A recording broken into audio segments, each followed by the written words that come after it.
This is a good list that I've put together, inspired by a couple of others and my own contribution, and I'd like to share this list with you. First, learning the power of purpose. A person who has purpose in their life, they have something to go for, some meaning. One writer described it, for some people it becomes a magnificent obsession. And for you and I, maybe it doesn't need to be that dramatic as a magnificent obsession. But it has to be something that does something to us, something that pulls us, especially into the future. You know, there are many influences on us. One is the influence of the past. Some people are always pulled back by the past. Some people are always pulled aside by the distractions. But here's what's powerful. If you have a list of high purpose in your life, it pulls you toward the future. And the more powerful the purpose is, the stronger it pulls. And here's the other great advantage if you have purpose for the future. It pulls you through all kinds of challenges and all kinds of difficulties. If you don't have these strong purposes for the future, it's easy to get swallowed by a bad day. It's easy to be almost annihilated by a poor month. And it's easy sometimes to almost disappear beneath the waves of a year that goes backwards if you don't have something to pull you beyond that year. So if you want something to pull you through all kinds of challenges, all kinds of difficulties and things that come at you, you got to have something on out there, beyond today, beyond next week, beyond next month, beyond this year, that pulls you into the future. And the clearer it is, the stronger it pulls. The more dynamic it is, the more it affects your life, your spirit, your heart, your soul. It also creates imagination. It gets your mind working on how to achieve that purpose. And if your mind will work, and if your heart works, and if your spirit works, and if you have good input, like good ideas, I'm telling you, there isn't anything you can't accomplish. So that's one of the great powers that'll make a variable of you, and that is purpose. Here's the next one, self-confidence. Where does self-confidence come from? And this is the best advice I can give you on that. Not neglecting, first of all, the small daily disciplines. Self-confidence really comes from feeling good about yourself. And one of the best ways to feel good about yourself is at the end of the day to know that you poured it on. You did your best. If you conducted a meeting, you did the best you could. If you made a phone call, it was the best phone call you could possibly make. If you wrote a letter, it wasn't a casual letter, it was your best letter. At the end of those kind of days, when you feel good about yourself, self-confidence starts to rise. You know that if you can have this kind of a good day, you can have another one the next day, and those days become the weeks become the months, and the month becomes a powerful year. Self-confidence comes from the lack of neglect. If you will not neglect to do the small daily disciplines, that's where self-confidence comes from. Part of good health is self-confidence. I know I'm going to be healthy. I take the Herbalife products. I eat the apple a day. I walk around the block. I do the jogging on the beach. At the end of the day, when you've really poured it on and you've done all the stuff, self-confidence grows. That self-confidence affects your health, it affects your future, it affects your psyche. So this is true. One of the great powers is self-confidence. Self-confidence means willingness to do whatever it takes to achieve. Some people say, well, I'll do it for a little while and see what happens. You know, I'll try a couple of things. If that doesn't work, I'm out of here.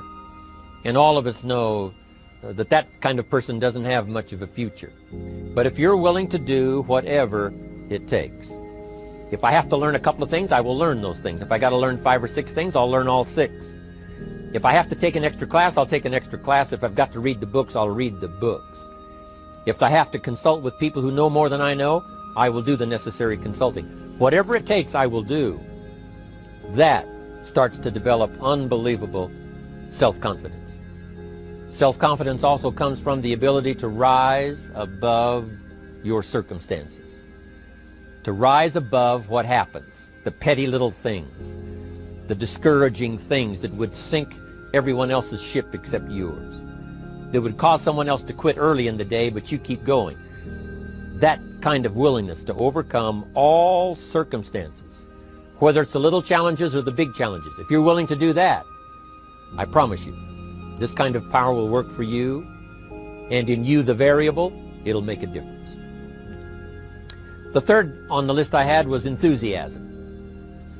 And here's what I wrote about enthusiasm. Enthusiasm that's powerful is mostly enthusiasm that is enthusiasm inside, 90%, 10% outside.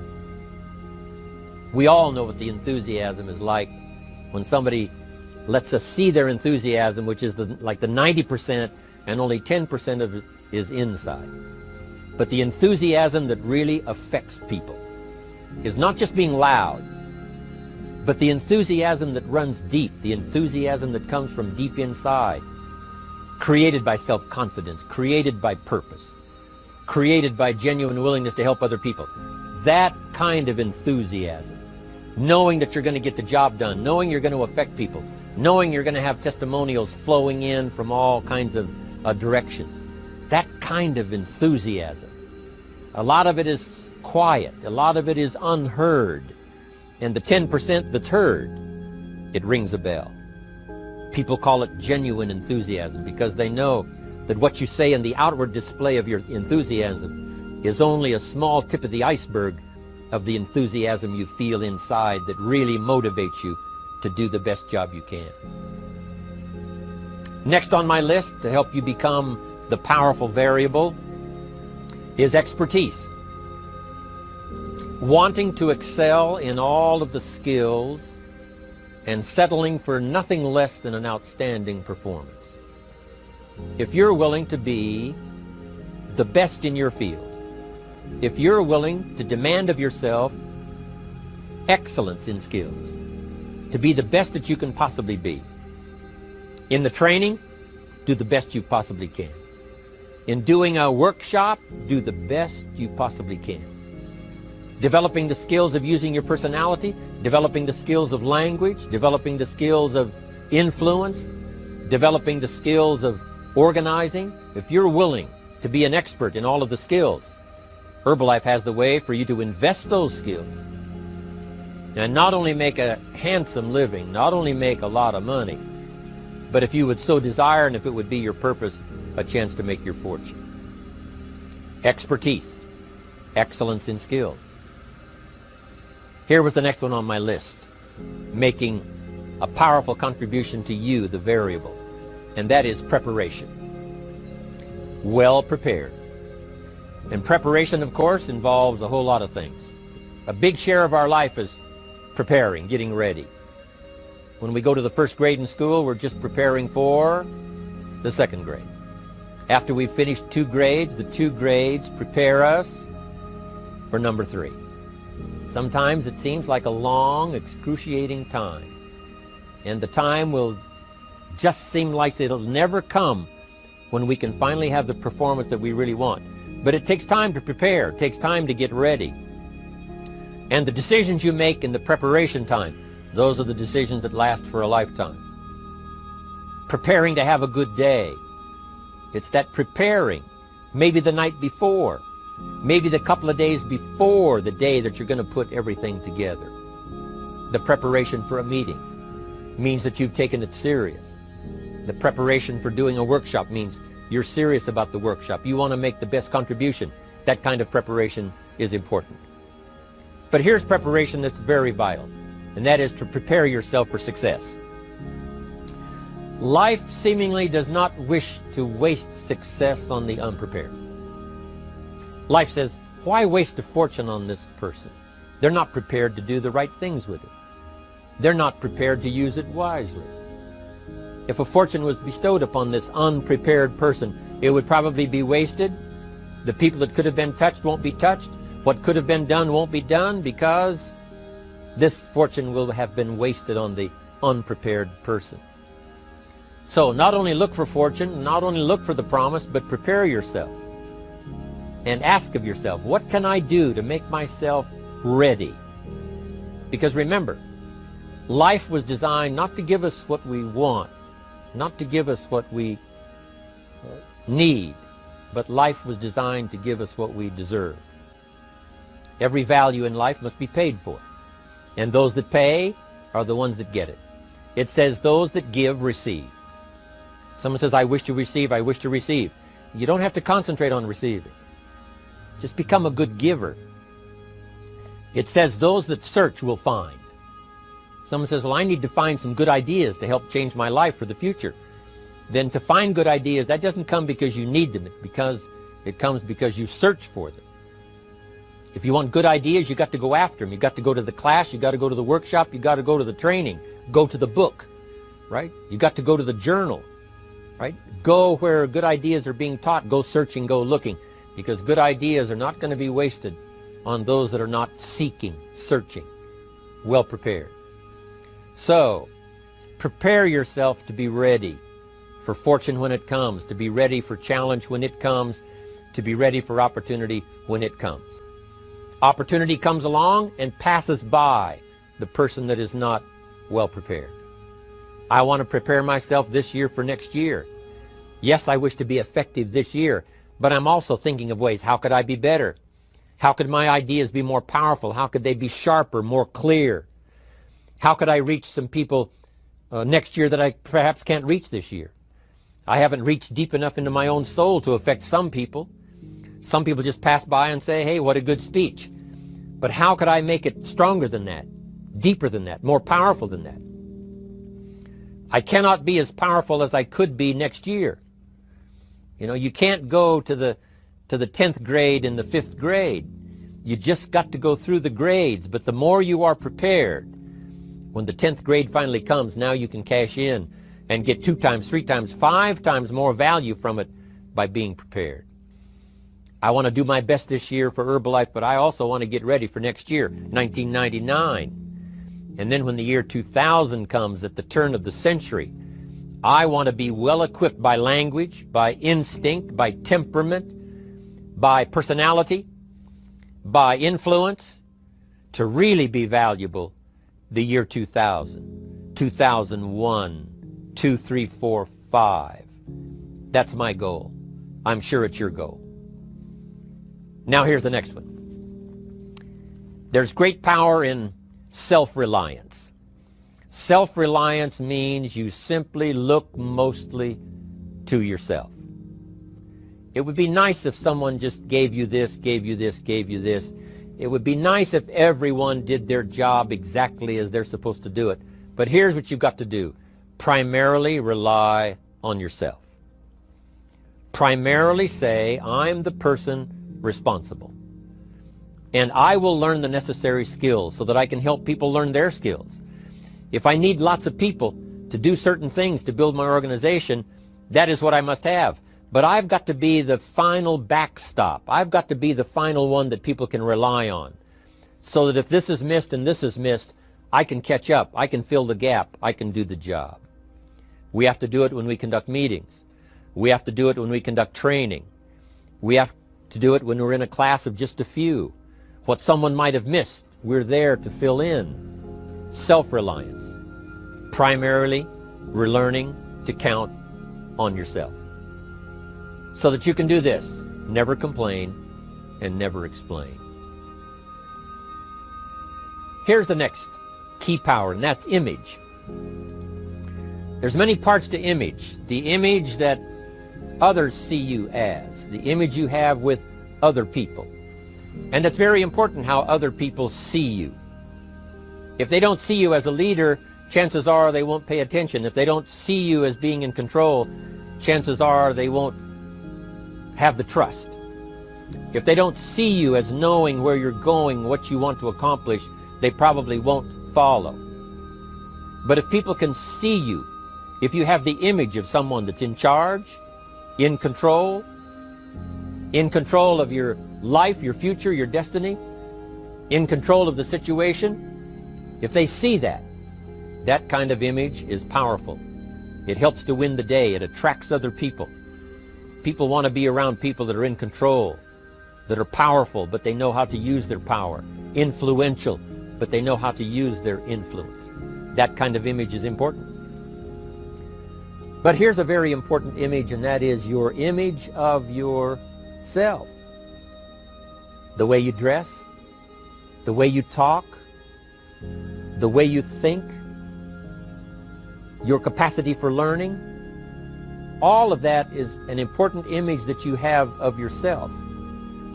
The image that you have that if it needs to be learned, you could learn it. If there's a book that needs to be mastered, you could master it.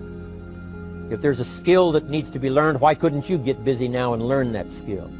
That kind of self-image, that I am continually trying my best to be the best I can.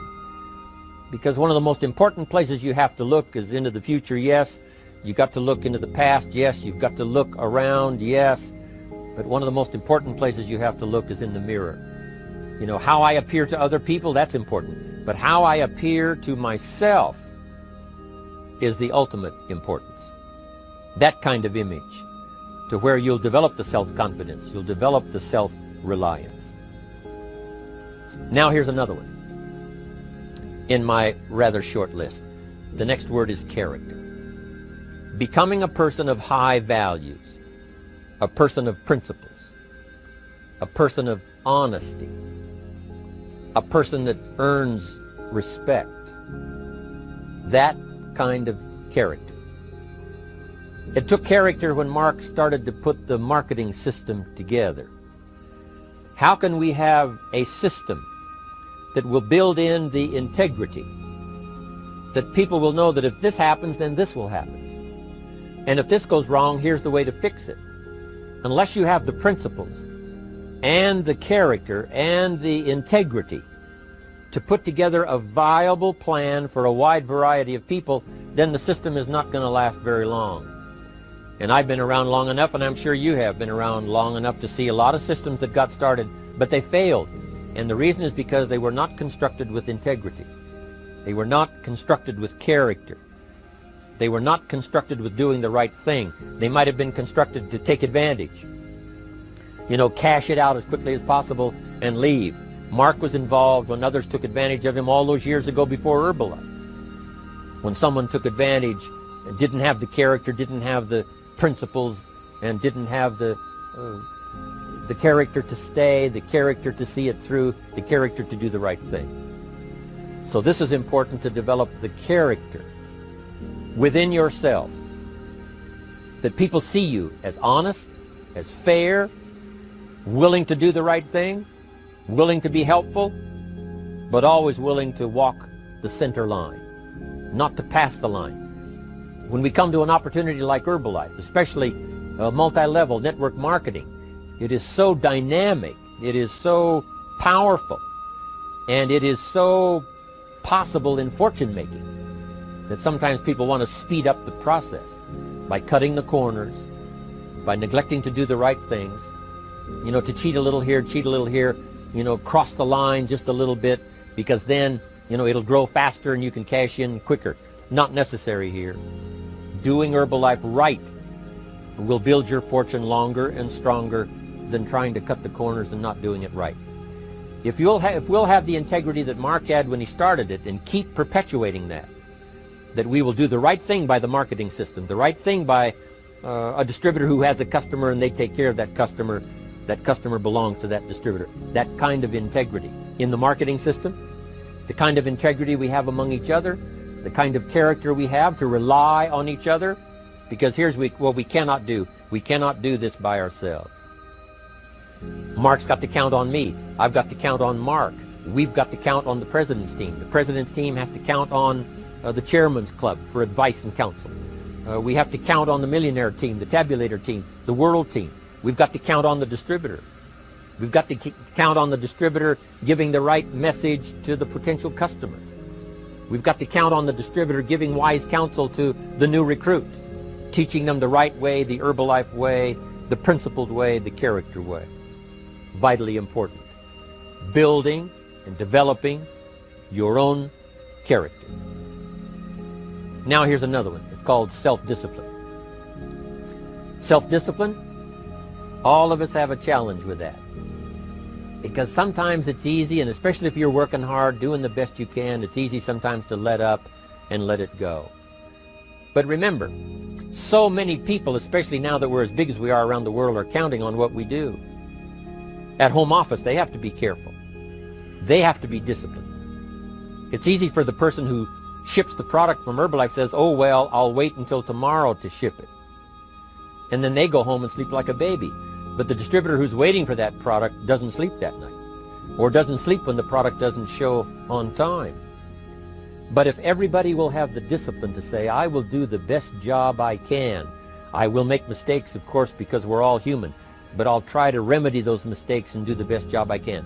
That kind of self-discipline that understands how important your part is in all of the functions that work. Coming to work on the set here, HBN, there's so many people that play a part. And each one of the parts that are played is necessary to put on the broadcast, make it viable, make it real, make it powerful. Any couple of them missing, and it would be a disaster. But all of it put together, and it works like a charm. Each person developing the self-discipline to do their part, do their job. Here's one more, and that is the power of extraordinary performance and demanding of yourself excellent results. This is so important. If you want to live extraordinary, you must do extraordinary. If you want an extraordinary income, you must do extraordinary things. If you want an extraordinary fortune, you must go with the demands of what it takes to have that fortune. Mark has made such a fortune, it's almost beyond comprehension what the numbers really are. But guess what he has the satisfaction of knowing? He earned it all. If he'd have been lax in the performance, Herbalife would not be here these 18 years later. Herbalife would have been a footnote in multi-level history. But because he performed year after year, the 3rd year and the 5th year, and the 7th year and the 10th year, and the 12th year and the 15th year, and now performing well in the 18th year, I'm telling you, that's what makes it such a viable fortune for Mark personally, of course, because he did the job. If we would ask of ourselves that kind of performance, and you've got to ask it of yourself. You know, I can't ask it of you. I would try to inspire you. I would try my best to share with you what it might taste like, what it's like to finally make your fortune. It happened for me. But here's what you must do. You must demand it of yourself. Society does not demand that you not have a heart attack. But if you want to escape having a heart attack, you must demand it of yourself. Society doesn't demand that you take Herbalife and improve your health. You have to demand it of yourself. Society doesn't demand that you jog around the block every morning. But if you want good health, you must demand it of yourself. Society doesn't demand that you read a couple of books a week and improve your intelligence and your knowledge. That you must demand of yourself. Society does not demand that you build a financial wall around your family nothing can get through. That's not a demand of society. But you must demand it, if you wish it, you must demand it of yourself.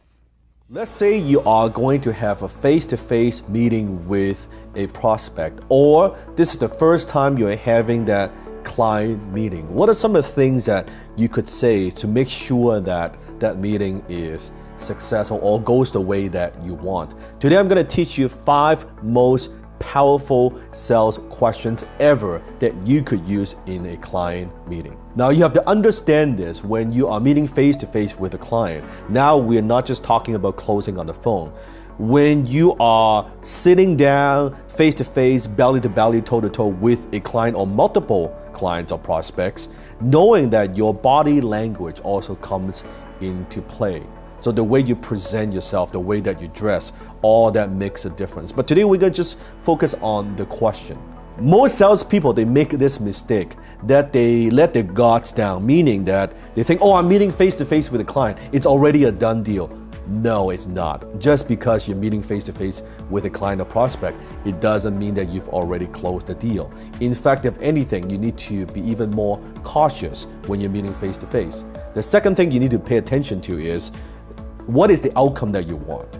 right? Most salespeople, they go into a meeting without a clear outcome, and they think that if they do a good job delivering a lot of data, giving them a lot of information, that naturally they will want to buy. That's not the case at all. You need to set the tone and set the agenda in the beginning. So at the end, so the closing part or signing the deal, that becomes a very, very natural conclusion of what should happen next. But you need to be very, very strategic about it. So question number 1, and that is this: what motivates you to meet with us today? That's it. What motivates you to meet with us today? Now, why is that question so powerful? Because that question gives you some information, some intel. It tells you what are their motives, right? Why? It's just like, why are we having this meeting today? Instead of asking that way, it's, so what motivates you to have this particular meeting, or what motivates you to have this meeting today? Then the prospect would do 80-90% of the talking, and what you should do is now taking notes, paying attention. What are they saying? And let them talk. Don't interrupt them. Let them talk. Let them talk for 5-10 minutes. Let them talk, and then you pay attention. The second question that you could ask is this: exactly what are we trying to accomplish today here? That's a very powerful question. See how that is very, very outcome driven? It's very goal oriented. Exactly, I like to use the word exactly. What are we trying to accomplish here today? And boom, again, a simple question, open-ended question. Let your prospect talk. Let them talk 80-90% of the time. And the third question that I like to use all the time, especially if I am doing any kind of consulting or brainstorming kind of work, I would have a big whiteboard kind of maybe behind me right here. And then I would ask this question: where are you today and where do you want to be? Now that question is so powerful because it tells me exactly what's the status of the company, right?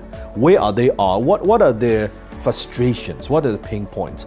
And then where do they want to be? Where do they want to be a year from now, 2 years from now? Write their goal. What I want to do is I want to present my product, my service, my solution, my system as the bridge between where they are to where they want to go. You see that's the gap. But my product and my service should be right there, the bridge, the perfect solution to help them to get from here to there. Instead of just you talking about how good your product is, how good your service is, and how long have you been in business, your track record and all that, much better to ask them where you now and where do you want to be. And again, you let them talk. The fourth question you could ask is, what seems to be the problem? And how long have you had this problem? Now that question tells you everything you need to know. What seems to be the problem? Remember, as closer, what we do is we are problem solvers. If it's a good fit, we go for it. If it's not a good fit, it's okay to say no. So it's very, very important to know what are their frustrations, right? What keeps them awake at night? What are those pain points? We need to know. Remember, there's no pain, there is no sale. So what seems to be the problem? And how long have you had this problem? And they might reply, oh, our problem is A, B, C, and D. And we've had that problem for more than 3 years now. And we've tried different vendors and we couldn't solve the problem. And you're taking notes. Perfect. That tells you how you need to sell and how you need to position your product as the perfect solution. Question number 5, and this is my favorite of them all. And that is this: if this meeting accomplished everything you could possibly hope for, what would that look like? See, this question paints a picture in the prospect's mind. Yeah, what would that look like? And they would give you the criteria.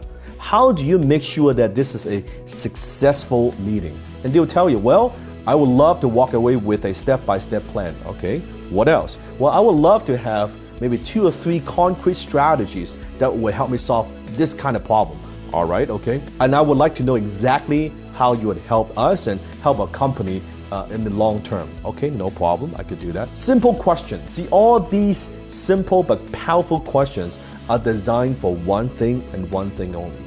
And that's to have a deep understanding of what your prospect is looking for during that meeting. So next time, when you're in a face-to-face meeting, your first prospect meeting, test them out. These 5 powerful questions,